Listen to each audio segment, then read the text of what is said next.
going, boys and girls? Welcome to another episode of Let's Talk Comics, the Image Comics podcast that gives you the stories behind the stories from the people that make them. I am Jim Viscardi, your host, the captain of this voyage, and if you are new to the show, I go one-on-one with your favorite creators in comics to find out why they got in, how they got in, what they're doing right now, and what they've got coming up.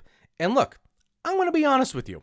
This show has basically become wish fulfillment because I have a bucket list of people I have wanted to talk to ever since I started this show. And so now being at Image, and we've got a bunch of great books coming out, I'm able to knock a bunch of these babies off left and right. Bam, bam, bam, bam, bam. And today is no different. I have admired this artist for as long as I have been reading comics. He is a legitimate, I'm going to put this out there, he's a legitimate icon in this business. His work has defined Batman, Moon Knight, the Avengers, Wonder Woman. You've seen his art on some of the most beloved and best-selling comics that are out there. This is a guy who, man, you just see his work, whether it's on covers or interiors, and it just sticks with you, and his stuff just hits different. We're talking about David Finch. Next month, he has a book with Robert Kirkman called Skinbreaker.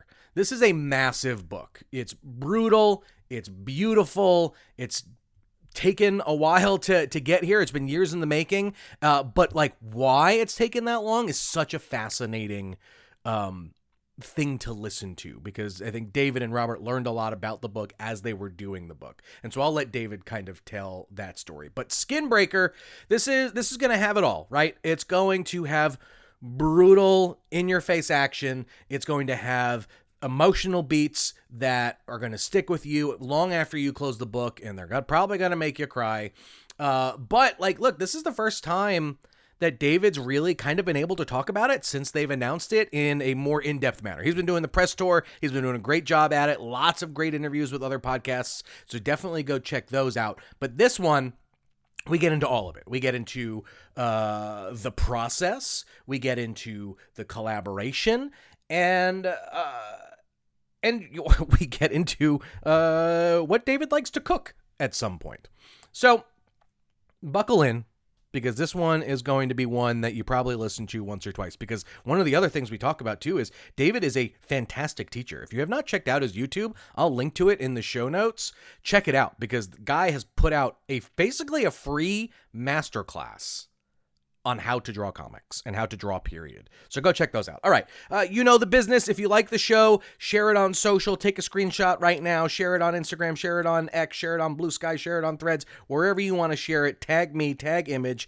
Tag David. Tag Robert. We will share the heck out of it. We love seeing that stuff. And then, as always, please leave a review on iTunes. Leave a comment on Spotify. Go drop the link in a Reddit somewhere and tell people, hey, come join the party. Come listen to this great show. All right, you've heard me yap on long enough. If you're ready, I'm ready. Let's talk comics. David, welcome. Thanks so much for having me. Thanks for the great intro. I really appreciate it. Absolutely. This is a book and a story that you have been working on with Robert for a while, and I know you've kind of talked a bit about the journey, and we will kind of get to that in a bit. But for you, this has to kind of be the mini victory lap before the victory lap, because now you get to really talk about it since the book has been announced, and obviously where everyone's trying to hustle up some orders and all that, and then when the book comes out, everyone loves it, all that. Almost victory lap number 2. I guess what's it kind of been like for you, having spent so much time working on the book and now get the opportunity to just have fun and talk about it? It's a thrill that I've been waiting way too long for. The book ended up being so much longer than we initially planned, and right. So it ended up in a very long period of my career where I've had very little workout. And, I've wanted to say, I am working on something, I haven't died. I'm here.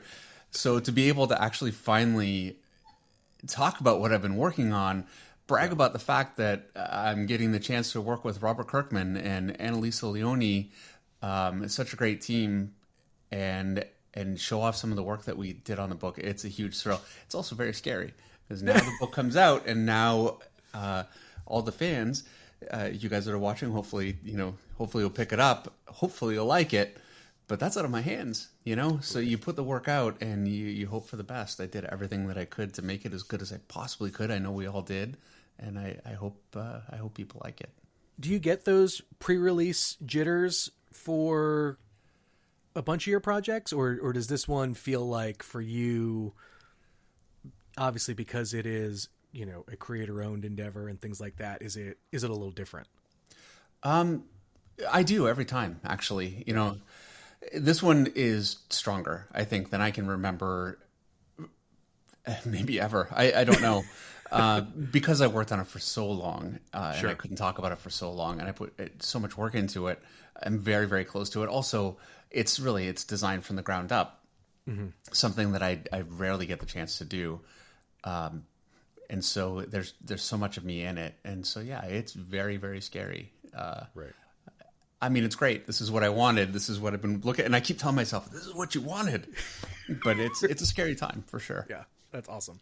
Okay, so let's go back a little bit and start a little bit at the beginning. How deep do the I want to be an artist roots go? Was that always the case for you, or is there an alternate universe where David is working at some, working in advertising or something somewhere? I think that there's not that much of an alternate universe, just in the sense that my skill set in life is pretty limited, So there were not a lot of choices for me out there. And I didn't know what I wanted to do with my life until I found comics. I knew that I loved art and I loved to draw, but I didn't really see a path for myself. I couldn't imagine being a fine artist. There's so much skill that goes into that, and I had no way when I was young. The idea of painting, there was just no path for me to pursue that I could find. I was a high school dropout, so that also closed a lot of doors. It's not a good way to go. I don't recommend it. But I could sit with a pencil, and I could learn the concepts behind how to draw comics. And once I also just the type of work just appealed to me so much. I started out at the beginnings of Image Comics, not the very beginnings. That was the original founders, but shortly after. And so I learned and grew in the time when, Image was all of the initial, like the big bombastic art. That's still what I love. It's still what I always want to do. And I am so fortunate that I found it when I was young enough. And now you're always young enough, but it's easier when you're young. You don't have kids and you don't have responsibilities. So I found it at a time, and it just was right for me. I don't know where I would be without it. I love that. So when did you really start to make a go at trying to break in? Because like you said, like you broke in at a time and got work at a time. The industry is in a very different place today than it was, in the mid 90s. How did you even begin to kind of figure out how the business worked, maybe, and like get your stuff and to get your first kind of break in comics? Well, nowadays it's so easy to find anything that you want to find about every step of the process. Sure. It wasn't quite as easy then, but it was easy enough. And okay. I am a very obsessive, goal-oriented person, fortunately. So when I decided I wanted to do it, as a matter of fact, the minute I hadn't drawn in years. I drew when I was younger, and I had just let it go. I was like I said, a high school dropout, very unmotivated. I had no direction. And when I found it, it is what I did, and part of that was research. And with Wizard Magazine being out at the time, Hero Magazine, if you remember that one. Oh, yeah. A lot from that magazine. There was some good stuff in there. Bart Sears had some stuff. I went to the library because there's no internet and got some books, and I figured out how to do it. And then I went to my first convention and I found out that what I was doing wasn't right. I went back and fixed it, and I did that a few times. And so right from the start, I knew this is what I wanted to do. The minute so the first picture that I copied, and this is how I learned, was a Mark Silvestri Wolverine picture. Okay. And looking back, it's not great, it really isn't the way that but I loved it. I was so proud of myself, and I could feel it, and I had no idea what I had in front of me, what, kind of a learning curve there really was. It felt right. And at that point, I didn't care what kind of a learning curve there was. I was there for it. Oh, I love that. So, I guess what were some of those early pitching experience kind of like for you, right? Like what was some of the feedback that you feel you got that was almost maybe formative in you being able to shift gears and then, get to work on some of those early Top Cow books and Cyberforce? Like what was it? How did you break in that way? My first convention that I went to, I had been drawing for just about 4 months or so. Okay. Way too soon. And I thought I was better than I was. How old are you at this point? I was 20. Okay, great. I thought I was better than I was. Actually, that has been a problem for me many times. So I went to my first convention, and the first editor that I showed it to is a company that's not around anymore, and he was vicious. When I say very dismissive, it's not like he's yelling at me, but right. I realized, the work that I had wasn't the gold that I thought it was. I talked to Mike Mignola. He was at the convention. He was nice enough to look at my work, and he was harsh. He was very, very harsh. But I learned more in 3 minutes talking to him than I don't want to say ever, because I've talked to some artists that I've learned so much from. But at that point, it would have been ever. Yeah. Oh, for sure. It was so helpful for me. And this is where, I want to say, if you're looking to draw, I know this is entirely about the show, but if you are looking to draw and you get advice, it is so difficult to take it because it's somebody saying what you're doing is not enough. But if you can take it and you can internalize it and work on it, whether you agree with it or not, try it. And that's such a great way to learn. So yeah, Mike Mignola, I talked to a few other artists there, and I think the advice that actually set me on the path. I think before that I was kind of, searching around and really know.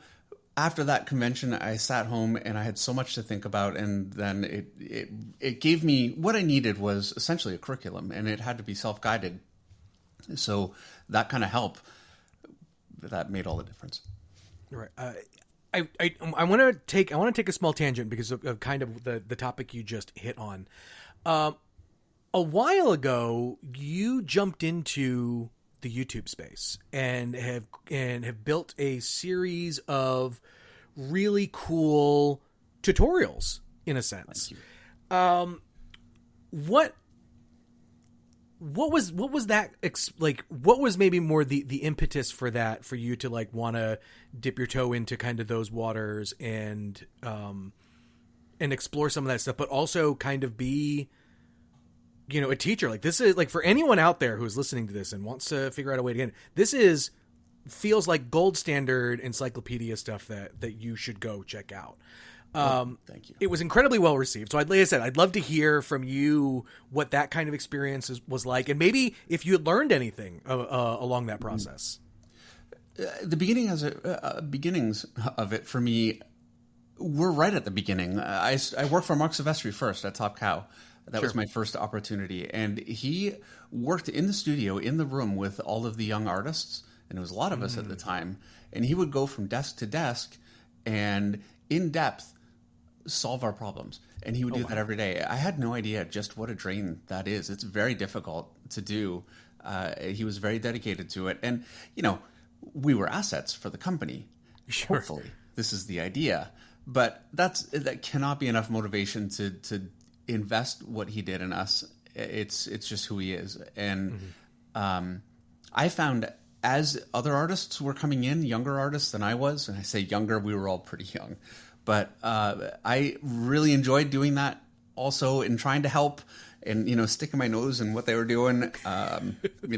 Sometimes not the most appreciated. There are times I didn't appreciate it very much either. But, this is why Top Cow, I think I'm very proud of the work that we did then.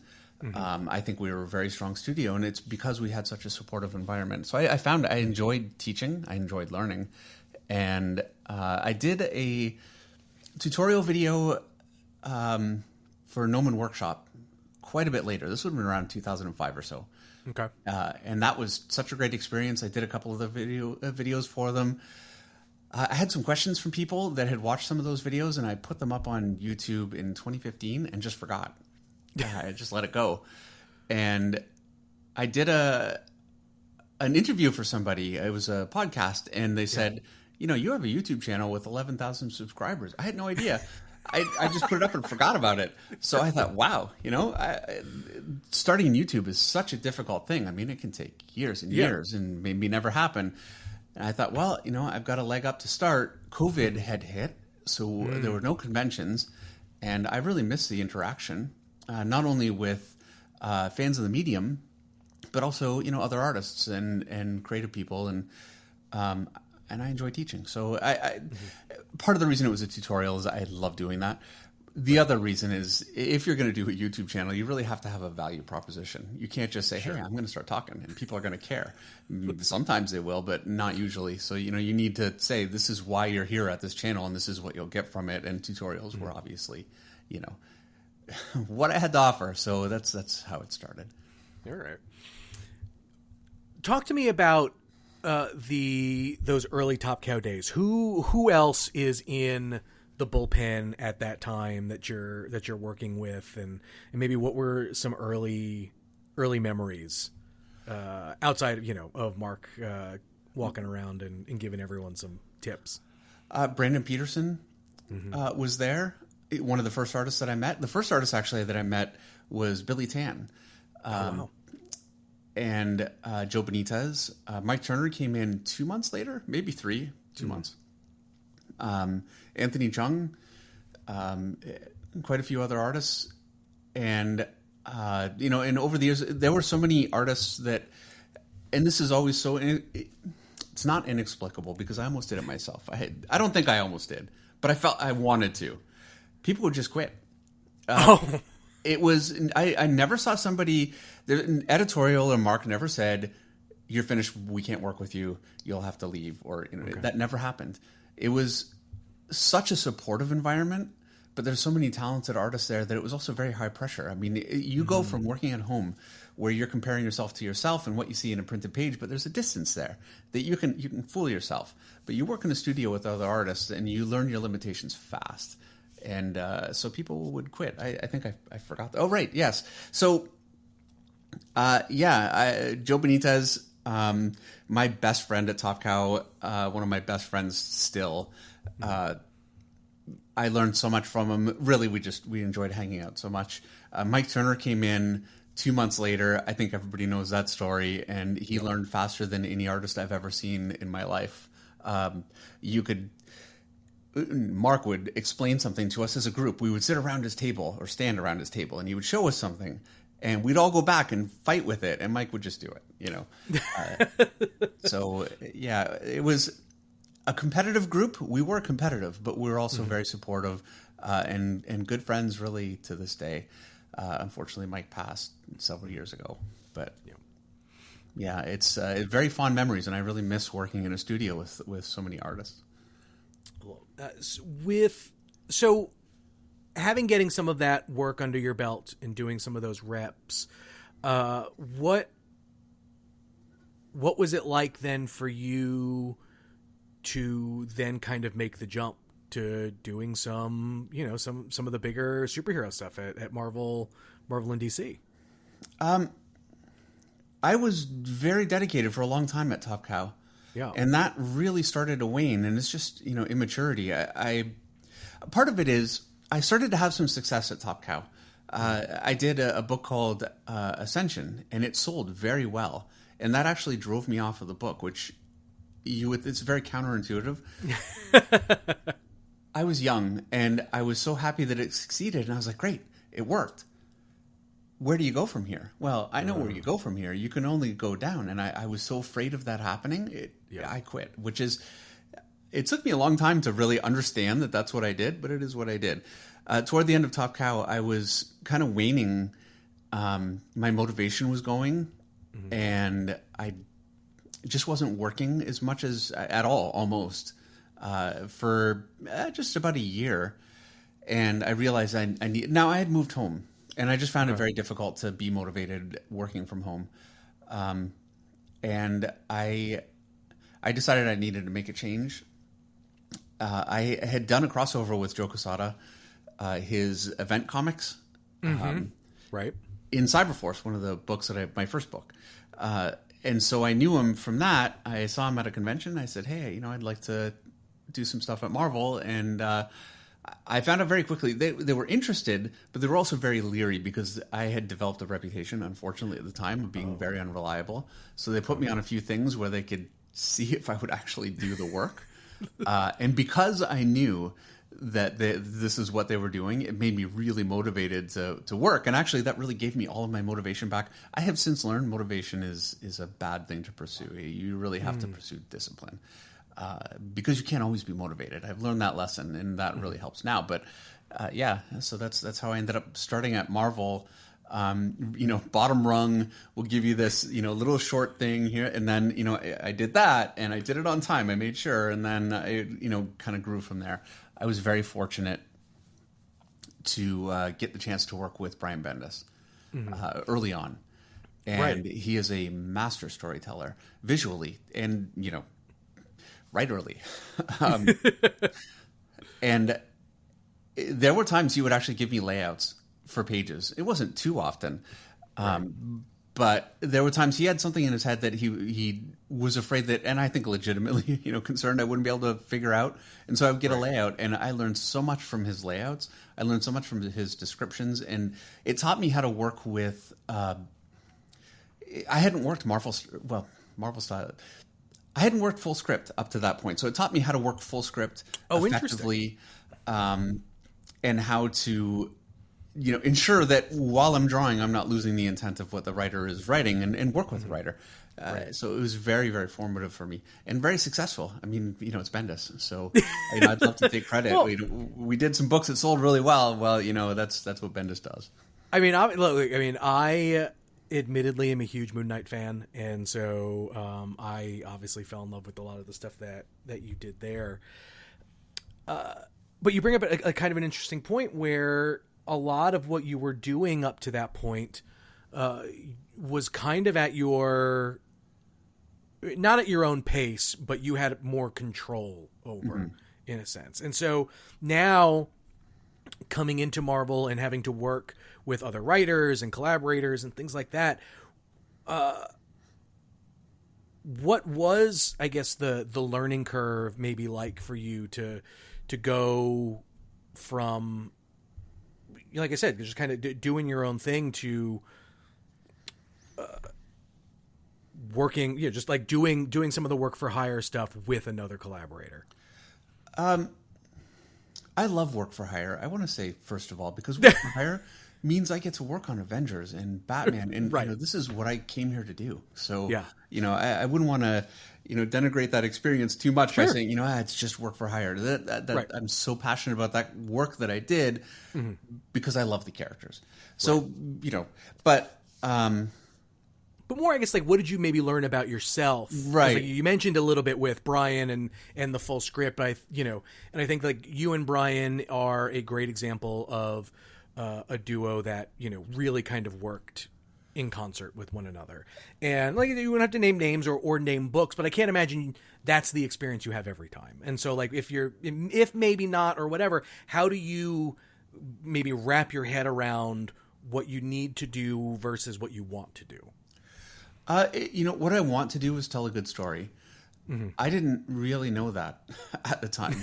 So it was a bit of at first it was tough because I would have a page and I'd think I could take all of these 20 panels, 20, but I could take all these panels and just make them all one big panel, eliminate most of the stuff because who cares, and just draw some cool muscles and, and I had been doing that for a long time. Maybe that's a bit of an exaggeration, but and I found once I started being really constrained by the story, it pushed me so much. I would have to draw, a helicopter flying through New York, and you can see all the buildings and the cars below, and I would never pick that shot on my own. Are you crazy? Like, I would never do it. But once I started actually being confronted with those kinds of challenges, I really, really enjoyed it a lot. And I just found the experience of being able to go through my pages and see the story flowing through the pages, from the writer's, intent, obviously filtered through, some of my mistakes and hopefully some of my good decisions too. Such a satisfying experience. So it was a very difficult transition. I had to learn a whole skill set. I had to confront a lot of the shortcomings artistically that I had that I was able to just kind of paper over because I would just not draw them, Like I could say, hey, do I want to draw this or that? Well, I don't know how to draw that. So I would just draw what I like. I couldn't do that anymore. And I think that was such a big growth opportunity for me and this is where I say again, you have to take challenges as an opportunity. Right. Otherwise you never grow. What does discipline look like for you today versus what it looked like back then? Well, it looks like schedule, really. I think more than anything, that's the number one thing. There is, a time I wake up in the morning, and that's very scheduled. It's out of my hands. I'm married, and she wakes me up with coffee. So, which is nice. At least she makes coffee. That's very nice of her, actually. And I start working. I don't, sit around, and I know that's I get only so much time in any day, and I'd love to just, goof around all day. But then the next day's harder, and the next day's harder. And I've done this long enough to know that that's how it goes. So I sit down and I work. I take a break around lunch for just about 20 minutes just to eat something. I try not to let that go on too long. Otherwise, the same thing can happen. And I come up, I cook dinner for us. I really enjoy cooking. It kind of goes hand in hand. Do you have a style that you really enjoy cooking, or? Mediterranean is probably the backbone of what I like to cook. A lot of things, but sure. Mediterranean mostly. What's the David Finch signature dish? Signature dish? I don't have a signature dish. Which I have are dishes that I've taken from other people. Sure. Read the recipe. Sure. I'm no. Some people can sprinkle this and that. No. I'm not at that level. So it's. I think I'm going to say my favorite thing to make though is a plaki with gigante beans. Okay. Really good. All right. Yeah, it's really good. Anyway, and then I work at night after my wife goes to bed for just a couple hours. I try not to push that too much because then I have trouble waking up in the morning. But and that's every day. And I do it every day because things always come up. So I never say to myself, well, I'm just going to take this day off. What I do is I say, okay, some friends of mine they want to go for a ride on a motorcycle. We're going to do a little tour. Well, that's a day off, and then I'll plan that. So any day that I don't have something like that happening, I make sure that I'm working so that I can do those other things and it doesn't destroy my schedule. And I don't always want to work. Very often I don't want to work. And I find, demotivation hits me in two ways. I don't want to work. I'm lazy. So that's one way. And the other way is I'm sick of what I'm drawing. And I always get that way. It always is too strong. But it happens very often. And when I was younger, I thought, I don't want to draw this anymore. And I would move on. Well, I've learned I do want to draw it more. I miss it the minute I'm finished. I'm just, I don't want to do it today. And so I just work through those times. Okay. And I just do the work. I do it as best as I can. And I know next week I'll want to draw this stuff again. And, I'll refine what I loved about it. I always do. That's really helped me, stick to things more. I've done about 140, maybe even more if you include some of the alternates, Walking Dead covers so far. And there have been times I thought, wow, I've drawn a lot of zombies. I could do something else. But you know what? Next week, I want to draw some more zombies. And so I'm really enjoying doing those covers so much. Mm-hmm. And I'm proud of the fact that I've been able to stay with it. And it's discipline, not motivation all the time. It can't be. How you've done, speaking on the topic of covers, clearly a prolific cover artist that you are, how do you decide whether or not you want to paint a cover versus just draw one? And is the answer just time? Yes. Okay. It is time. Now, from a publisher perspective, Yep. Having me paint something doesn't necessarily always make a great deal of sense, because I don't know that there's a metric that we could say this is more successful in any way because it was painted. Possible, right, actually, that it hurts it. Mm-hmm.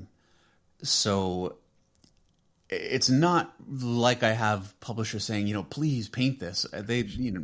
So when I do it, it's honestly, it's me asking if I can do it rather than them saying, please paint it, And I always want to paint it. I would paint everything. I love painting. It really is my favorite. Unfortunately, it's not compatible for me to do it all the time and be able to do the work that I've committed to. So, is painting something that you left behind for a little while, like in some of your early career days, and then kind of either fell in love with or decided that you wanted to devote more time to later on? I learned how to paint initially, and I say learned. I've never really learned how to paint. There's no learning how to do any of this, really. You just kind of just do it and hope it comes out right. Yeah, but initially it would have been around 2007, I think. Okay. 2008, maybe. Anyway, quite a while ago, and I did a little bit of painting at the time, as much as I could get away with, and ultimately I had to stop, especially once I started at Marvel. It was monthly deadlines. The pressure was more intense. And so after painting for a very short period of time, I didn't paint for years and years and years. And then I took it up again around 2010 or so. I did some DC covers, painted. I loved it. It was so much fun. It was a huge struggle because if you don't do something for 10 years, you might as well almost have not done it before. Sure. So that ended fairly early on at DC, just because they had quite a bit of work that they wanted me to do that I had agreed to do. I had a Batman series that was coming up, and that needed to start happening, and so I had to let painting go again. And again, this is another 10-year period where I really didn't paint. And then once I started the YouTube channel, Eric Grove, who is a moderator and co-host and very good friend, loves painting, and he really encouraged me to start painting again, and so I did. And he's actually the person that kind of keeps me going with painting. We paint together. I try to do it once a week if I can. I'd love to do it more. But we just sit down and just kind of doodle something up, and it keeps me painting. I don't know that there'll ever be a period in my career where I'm just a painter. I would love it. I just don't know that that's realistic. Do you keep a sketchbook? Like, what does drawing for fun look like for you? I don't draw for fun, truthfully. I have fun drawing, so I don't want it to sound too clear. No, that's those are very, it's a very important distinction, but also a good one. When I draw, for fun, I draw for learning. And I don't save any of it. I just take the same paper that I would normally use and just fill it with sketches. And generally what I do, I don't tell anybody this. I copy my favorite artists. This is how I learned. I am not a classically trained artist. I am not, beholden to any kind of concept that I need to look at life and look at, right. That's fine. And I've done it.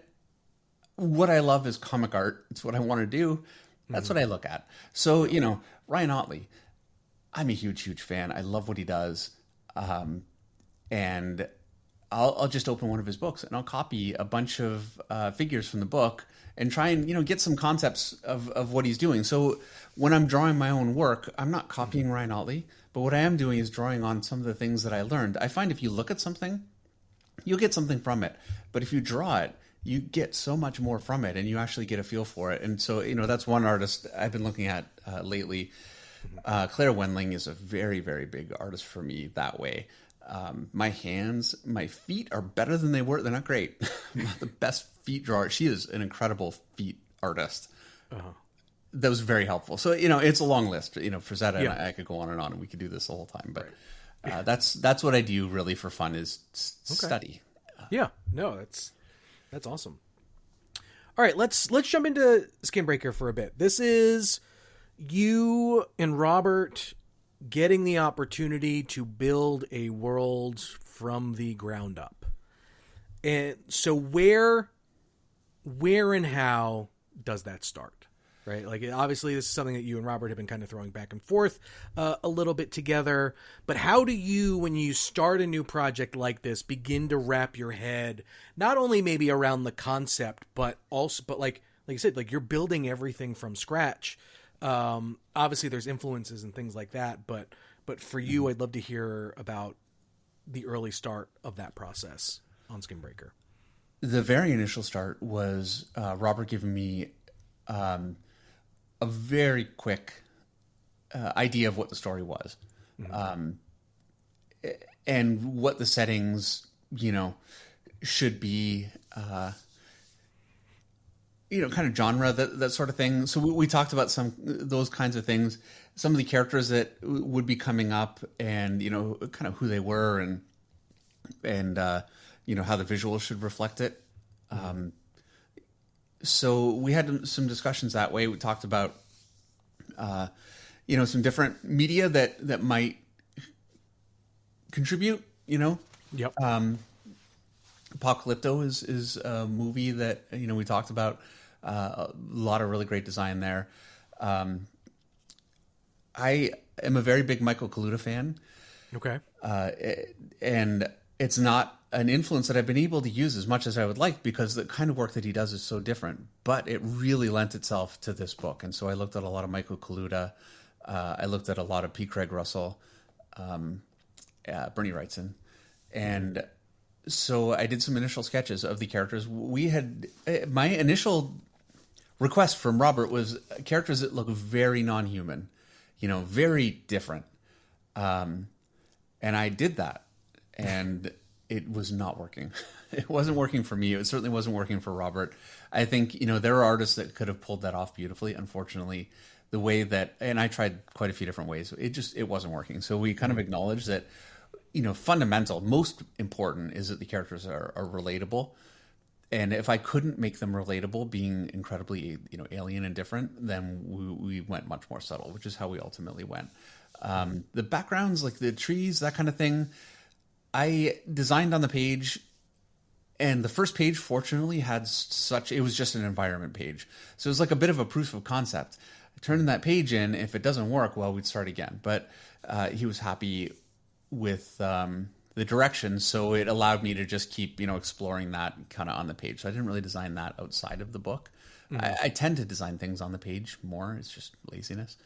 Yeah, I mean, no, it's something that I've heard that a number of artists that I've had on the show say is, like, sometimes the only way out is through, and sometimes some of the best stuff shows up that way.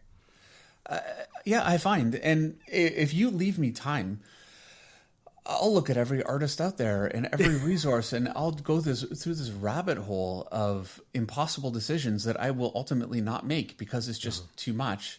There comes a point where for me to design something, I just need to sit down and just draw the first thing that comes into my head and go with it, And that's usually actually kind of how I've done it.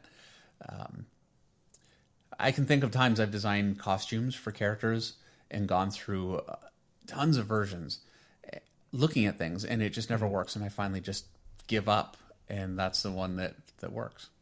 Right. For you, in other interviews, you have said, you and Robert have joked that the story that you guys had originally had planned was shorter than what it inevitably had become. And so in doing that, one of the things that you guys have been talking about and showing off kind of on this as you've been doing interviews is the fact that you've done a lot of this work double sized, double the artboard and all that. Do you feel you've learned maybe anything different in doing it that way as opposed to, had you had done it normally or a different way? Well, the first, kind of maybe glib answer is, what was I thinking? And I learned that this was, I don't regret the decision. Right. I don't know that I would have made the decision had I known really what I was taking on. What you were doing. Right. And in terms of what I learned, first of all, I learned that double size does not mean double time. It actually becomes not exponential, but it feels exponential because I can only put a few lines in something very small, but you increase that double size, I can get so much more in there, and I cannot help myself but do it. Like, I need to do it. It's a little obsessive. So pages ended up taking a lot longer, certainly longer than either of us intended going in. And then the story also got a lot longer. And so all of that contributed to, this book has been in the works for a long time. In terms of, I think what I've learned just, procedurally, I would say, especially really inking. I had inked, so it's not like I hadn't inked before. I had done it a decent amount, but I'd never really gotten comfortable. I always felt like I would lose something, from the pencils to the inks. In terms of tools, I didn't really know which way to go, so I was using a quill, which gives a better line than I can get now with the tools that I'm using. But, the caveat to that is you have to actually know how to pull that line. I cannot make a quill work well. A brush, like a really nice sable brush, can get a better stroke than what I can get with the brushes that I'm using. I'm using synthetic refillable brushes. Again, same caveat applies. You need to be able to use them like, Sandra Hope, and I just cannot. So what I needed to do is learn, each tool kind of has a starting point and a finishing point. I can use a brush, and I can kind of brute force, put a lot of work into something and get it, pretty far, get all my shadows in, but they're going to be a little sloppy. And if I try to make them neat with a brush, I'll be there forever. So then I switched to my next tool, and right now I'm using a Tombow brush pen. Okay. And I can get much neater and much more defined that way. But then there's a limit to the detail I can get, and so then I use Micron. I use an 01. And I do that because they come smaller, quite a bit smaller. And I learned that if you give me a smaller pen, exponential actually probably does describe.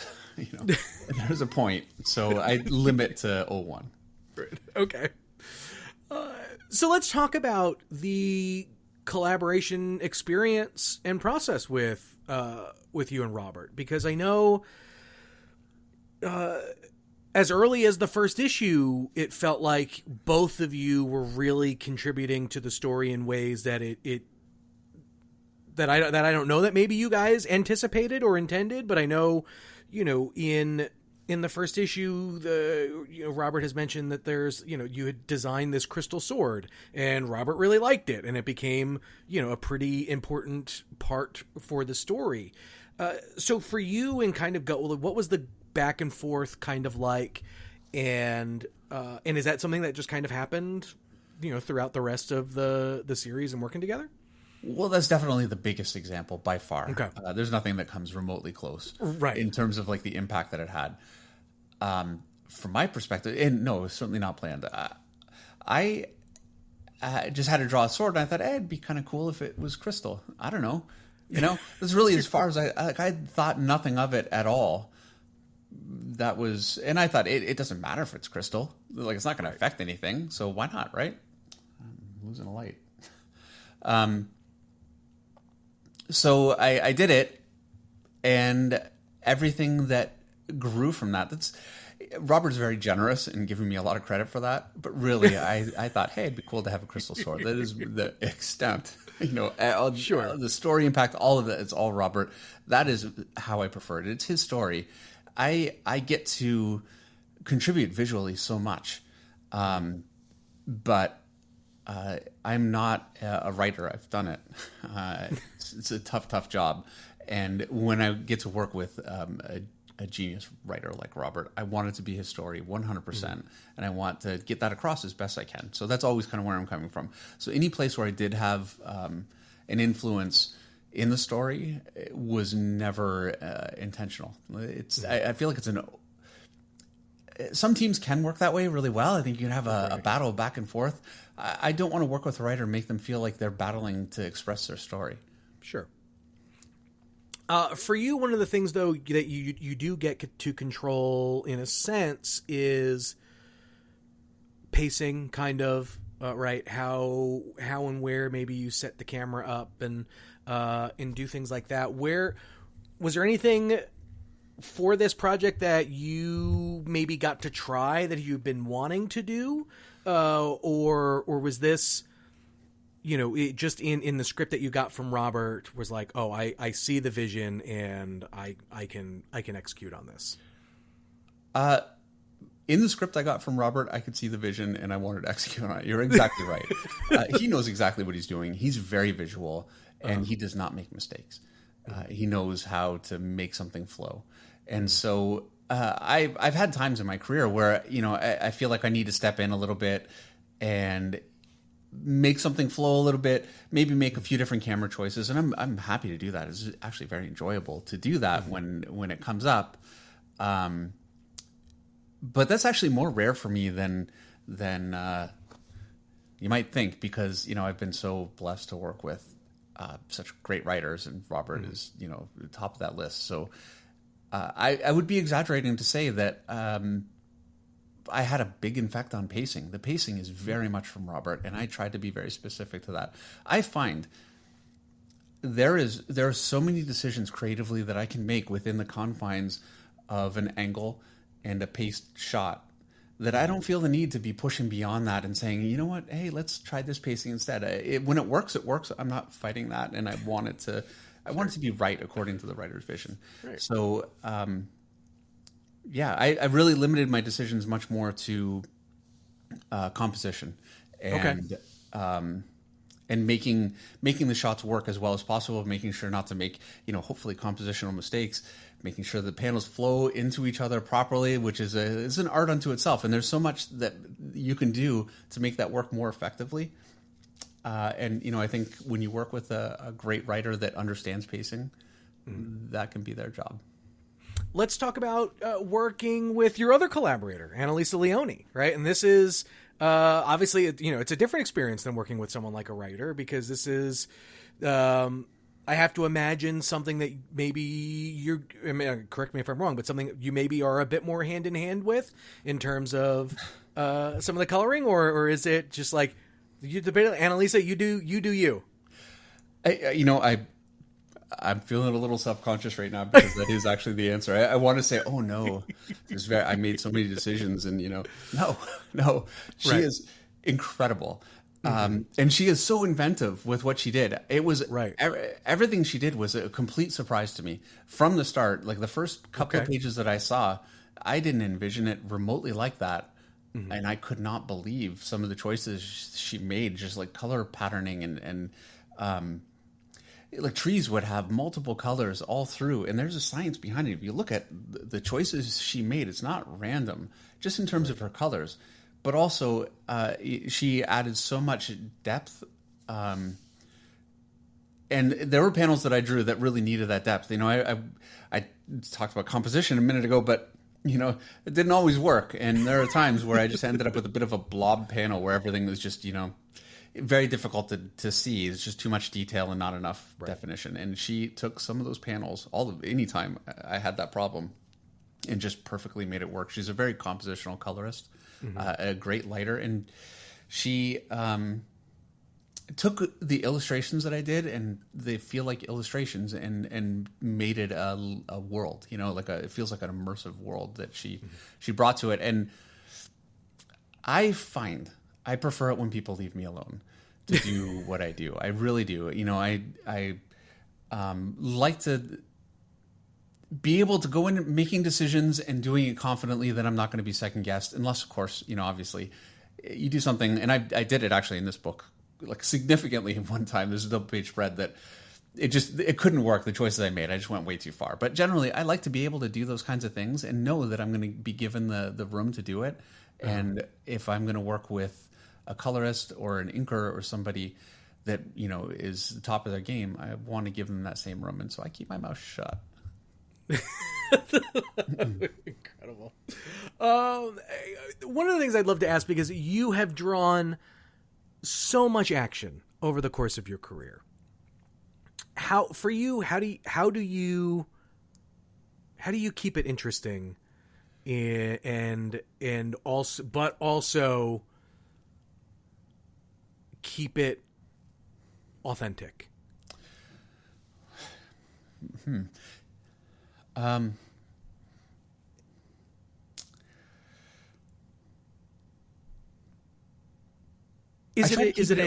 For keeping it interesting, there are so many incredible artists out there that do such incredible things with fight choreography.